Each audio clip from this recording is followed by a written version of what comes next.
Saya Pak Ci di Singapura Bu ya. Yang ingin saya tanyakan adalah bagaimana hukum mengambil air wudhu di dalam kamar mandi Bu ya. Hukum mengambil air wudhu di dalam kamar mandi. Mohon penjelasannya Bu ya. Terima kasih. Assalamualaikum warahmatullahi wabarakatuh. Baik. Mengambil air wudhu di kamar mandi adalah sah. Adalah sah. Jika dimaksud kamar mandi adalah kamar mandi yang ada kloset yang biasa dibuat dipakai buang air kecil dan buang air besar, namanya kamar, tetap wudhunya adalah sah. Yang menjadi masalah adalah membaca bismillah dan menyebut kalimat zikir di tempat tersebut, itu seperti apa hukumnya? Hukumnya adalah tidak haram, hukumnya adalah makruh. Mengucapkan bismillah dengan lidah yang terucap. Tapi kalau bismillahnya di dalam hati atau tidak mengucapkan bismillah tetap sah. Jadi kalau bicara tentang wudhunya adalah sah. Adapun mengucapkan bismillah karena niat untuk baca bismillah disuarakan di WC, toilet, hukum mengucapkan bismillah adalah makruh, tidak haram. Kapan mengucapkan zikir dan kalimat seperti itu haram? Haram hanya di satu keadaan, yaitu inda khuruji kharijat, waktu ada sesuatu yang keluar kita menyebut kalimat zikir, itu yang haram. Jadi waktu ada keluar lalu mengucapkan bismillah itu haram, atau mengucapkan kalimat zikir itu haram. Tapi kalau kita menyebut kalimat zikir, menyebut nama Allah, bismillah dan lainnya di tempat tersebut tidak haram hukumnya, hanya makruh. Hendaknya kita menyebut dengan hati saja. Adapun untuk tetap sah. Apakah ketika kita wudhu di kamar mandi yang ada toiletnya, pintu kamar mandi harus dibuka? Karena ada yang mengatakan harus dibuka pintu kamar mandi jika wudhu di kamar mandi. Kemudian ucapan bismillah ketika wudhu di kamar mandi yang ada toilet, apakah tetap dilafadzkan atau tutup? Ini siapa yang bilang ini? Ya. Ini orang terlalu berlebihan ya, menurut saya, Allah alam. Bagaimana caranya orang kalau wudhu di kamar mandi harus buka pintu? Jadi kalau seandainya dia belum pakai baju, harus buka pintu? Enggak harus gitu kan. Enggak ada hubungannya sama sekali. Dan sudah pernah saya titik beratkan, bolehnya seseorang muslim berwudhu sementara dia tidak pakai pakaian. Di kamar mandi boleh, yang tidak boleh di kloset berzikir kepada Allah, tempat WC-nya ya. Jadi kalau ada kamar mandi digabungkan antara WC, a'azzakumullah, semoga itu artinya semoga Allah muliakan Anda ya. Selalu orang-orang dianjurkan oleh para ulama kalau kita menyebutkan tempat-tempat kotor seperti WC, kita mengatakan a'azzakumullah. Semoga Allah memuliakan yang mendengarkan cerita itu ya. Semoga Allah memuliakan Anda. Makanya saya ucapkan kalimat itu. Jadi kalau ada WC a'azzakumullah digabung dengan wastafel, digabung dengan bataf tempat mandi, ada showernya, maka di WC-nya saja yang tidak boleh menyebutkan nama Allah. Tapi kalau di wastafel mau wudhu boleh baca bismillah. Di shower mau wudhu baca bismillah, ya kan gitu. Tiba-tiba kita dengar salam, kita boleh mengatakan waalaikumsalam, tidak ada masalah. Dan ini pernah saya tanyakan sendiri kepada salah satu ulama kita sekarang yang masih hidup, semoga Allah menjaga beliau, Syekh Saleh Suhaimi. Itu kan beliau pernah datang ke Jakarta dan saya yang kebetulan sambut beliau, dan di hotel pada saat beliau menikah dengan salah satu murid saya dari Buton ya, dari Sulawesi sana. Kemudian waktu baru menikah sebelum dibawa ke Saudi, dibawa ke Madinah. Sekarang mungkin ini cerita sudah 9 tahun, 10 tahun yang lalu ya, pada saat awal beliau menikah dengan salah satu akhwat kita itu dan dibawa ke Madinah. Pas saya masuk ke ruangan beliau di kamar di Jakarta sini, sempat ukhti ini ya, yang memang kebetulan itu salah satu murid saya, dia berkata dari belakang hijab, Ustaz tolong sampaikan ke Syekh, karena dia belum paham bahasa Arab, sampaikan ke Syekh, saya lihat Syekh ini kalau masuk di kamar mandi beliau mengatakan bismillah pada saat wudhu di wastafel. Bolehkah itu hukumnya secara syar'i? Saya terjemahkan, Syekh, istri Anda bertanya begini. Kata Syekhnya itu boleh saja. Karena memang larangan berzikir adalah di WC, bukan di kamar mandi. Kamar mandi umumnya dibolehkan. Termasuk bolehnya antum membaca doa a'udzubillahi minal khubuthi wal khaba'is setelah lewati pintu kamar mandi, enggak ada masalah. Gitu kan? Tidak ada masalah itu. Yang penting jangan di tempat yang dilarang tadi. Apa sah atau tidak jika berwuduk mandi wajib dalam kamar mandi yang dalamnya ada WC? Dulu WC aja, mandi di sebelah ada dindingnya. Sekarang demi efisiensi WC bersatu dengan tempat mandi. Apakah sah mandi wajib di tempat ada WC-nya? Sah, tidak jadi masalah. Hanya saja tak boleh menyebut nama Allah di dalam. Karena Nabi diucapkan salam 3 kali, Nabi tak menjawab. Assalamualaikum. Nabi diam. Assalamualaikum. Nabi diam. Kenapa Nabi diam? Tak boleh menyebut Allah dalam tempat yang ada WC-nya. Maka berniatnya dalam hati saja. Tapi kalau tak ada, nawaitu raf'al hadasil asghari listibahati sholati fardu alayya lillahi ta'ala. Bismillahirrahmanirrahim. Nawaitu raf'al hadasil akbari. Tapi kalau ada WC, diam. Dalam. di dalam saja, tak boleh. Sedangkan cincin tak dibawa Nabi ke WC. Nabi kalau mau masuk WC, cincinnya dibuka. Karena cincin Nabi ada tulisan Muhammad Rasulullah. Dibukanya letaknya pintu. Kita jangan letak pintu, hilang. Assalamualaikum Ustaz. Waalaikumsalam warahmatullahi wabarakatuh. Anda dari mana? Saya dari Garut.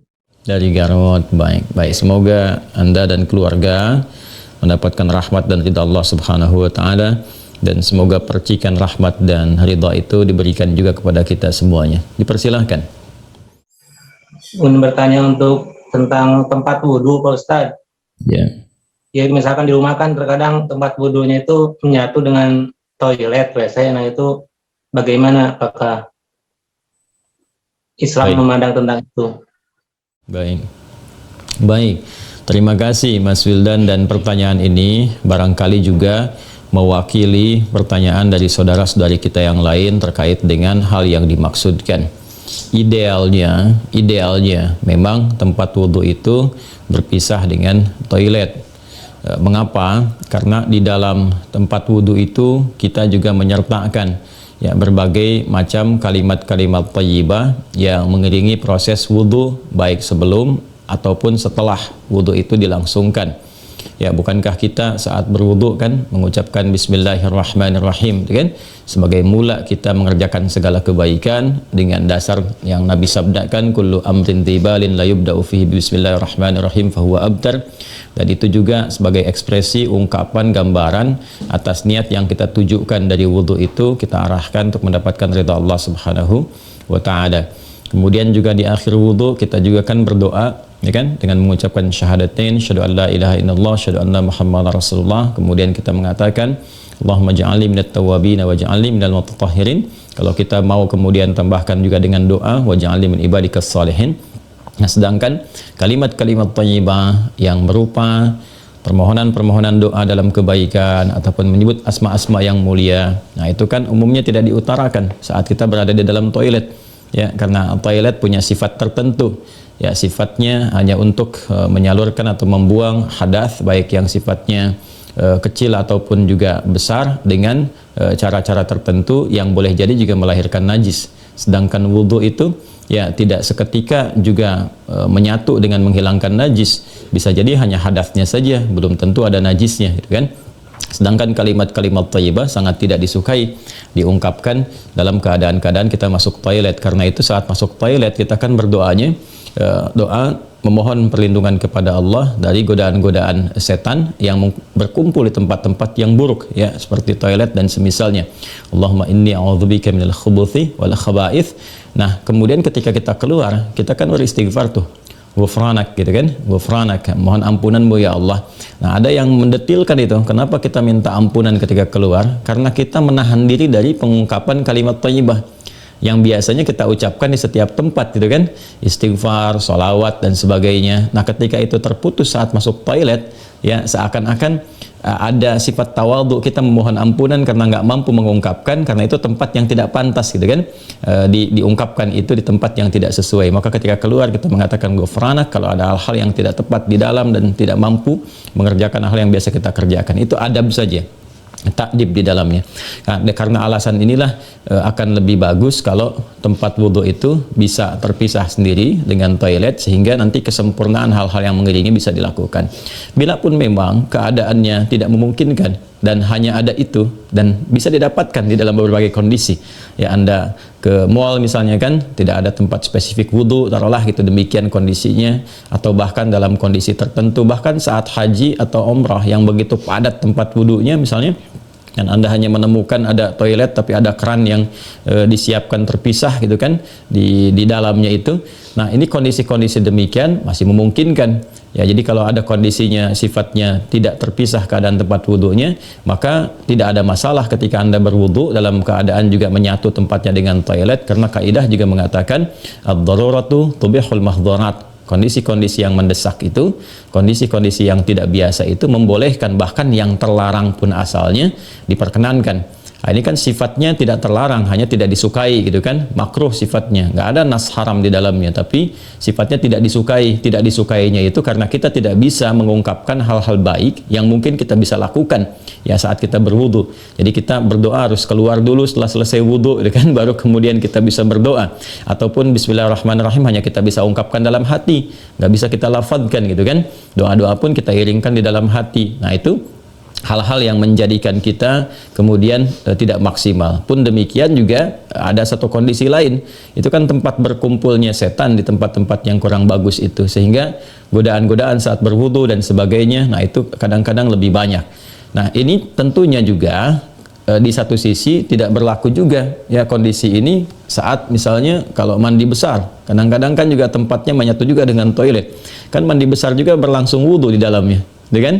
Nah ini kita harus fleksibel juga dalam kondisi-kondisi demikian. Jadi ini yang mau saya katakan, tidak berhukum haram, itu bisa dilakukan. Kalau tempatnya kita misalnya memungkinkan untuk berpisah, bagus ada dipisahkan. Tapi kalau menyatu pun tidak ada masalah, kan? Tidak ada masalah sepanjang dalam keadaan-keadaan darurat tertentu dan tidak berhukum haram. Ya, apa dalilnya? Yang tadi saya sampaikan. Ya, tidak ada nas spesifik mengharamkannya, dan kadang-kadang kita mandi besar juga ya, al-ghuslu dari janabah dan semacamnya juga berlangsung, dan dalam mandi besar juga ada wudu. Namun barangkali kesempurnaan itu tidak bisa kita iringkan dengan kalimat-kalimat thayyibah yang diungkapkan, hanya dalam hati kita lakukan. Jadi kalau tidak ada tempat lain dan menjadikan Anda berwudu misalnya menyatu dengan toilet, di dalamnya ada toilet, maka kalimat-kalimat thayyibah itu cukup dalam hati, tidak perlu diungkapkan di lisan, ya kan? Dan sempurnakan wudu Anda, lalu ketika keluar Anda berdoa sebagai penutup bagian dari wudunya. Demikian kiranya bisa disampaikan. Wallahu taala a'lam bissawab. Dan sebelum saya menutup, ada sesuatu yang sangat menarik ketika Ibnu Abbas radhiyallahu taala anhuma menyampaikan kisah Nabi sallallahu alaihi wasallam ya saat beliau berada di kediamannya Sayyidah Maimunah radhiyallahu taala anha, dan malamnya kemudian bangun ya, bangkit dari tidurnya, duduk dulu menghilangkan bekas ngantuk.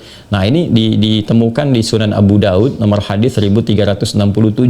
Thumma dhahaba ila syanin mu'allaqah, kemudian beliau pergi ke tempat tertutup. Nah syanin mu'allaqah ini enggak disebutkan tempat tertutupnya, apakah dia sifatnya mirhad, ya kan? Apakah tempatnya toilet yang menyatu, kamar mandi, ataukah dia tempat wudhu, ya kan? Midha, misalnya, apakah dia tempat wudhu? Nah ini yang tidak disebutkan, keadaannya tempat tertutup saja. Ini memberikan kesan bahwa bisa jadi kalau itu yang dimaksudkan adalah tempat yang tertutup, itu toilet dan semacamnya, jelas ya dilakukan dalam bentuk tertutup sehingga tidak tampak aurat dan sebagainya, itu fikih yang lain. Tapi kaitan dengan wudhu juga itu cukup menarik juga. Hendaknya kalau kita pun membuat tempat wudhu di satu tempat ya, dimungkinkan ada penutupnya, karena boleh jadi tempat-tempat yang digunakan untuk oleh laki-laki ataupun perempuan yang menyatu, ya, menyatu itu yang dimaksudkan dimanfaatkannya. Ya boleh jadi ada perempuan juga yang masuk ke situ, kan di satu tempat tuh nggak ada kekhususan gitu ya. Nah, tapi tempat-tempat lain sekarang sudah lebih bagus. Ini untuk laki-laki, ini untuk perempuan, tuh nggak ada masalah. Tapi kalau tempat yang digunakan untuk menyatu, dia hendaknya ada penutup sehingga nggak semua orang bisa mengakses ke dalamnya dengan batas-batas tertentu. Apa kaitannya, korelasinya dengan pertanyaan Anda? Syanin mu'allaqah di sana nggak disebutkan. Ya, apakah itu tempat wudhu atau menyatu dengan toilet? Tapi babnya ketika keluar dari situ, Nabi sudah berwudhu. Ya, sedangkan keterangan-keterangan tentang seputar wudhu Nabi dan bangkit di malam hari itu disertakan juga dengan janabat. Artinya apa? Di kondisi-kondisi tertentu kan mandi, ya kan? Dalam mandi itu kemudian ada proses wudhu dan sebagainya. Ini menunjukkan kesan bahwa dalam mandi itu kan ada selain hadas juga ada sifat-sifat lain yang dibersihkan. Kan? Bisa jadi juga yang mengandung najis seperti buang air kecil ya, dan sebagainya kan menyertai dalam mandi itu. Nah ini memberikan kesan bahwa tidak ada hukum spesifik haram untuk mengerjakan wudhu di dalamnya, karena ada proses yang tadi saya sebutkan. Tapi lebih disukai kalau hanya untuk wudhu semata, tidak disertai dengan mandi yang lainnya, kalau ada tempat yang terpisah sehingga bisa menyempurnakan bacaan-bacaan yang dimaksudkan. Demikian Mas Wildan ya, semoga bisa dipahami dengan baik. Allah Ta'ala alam bissawab.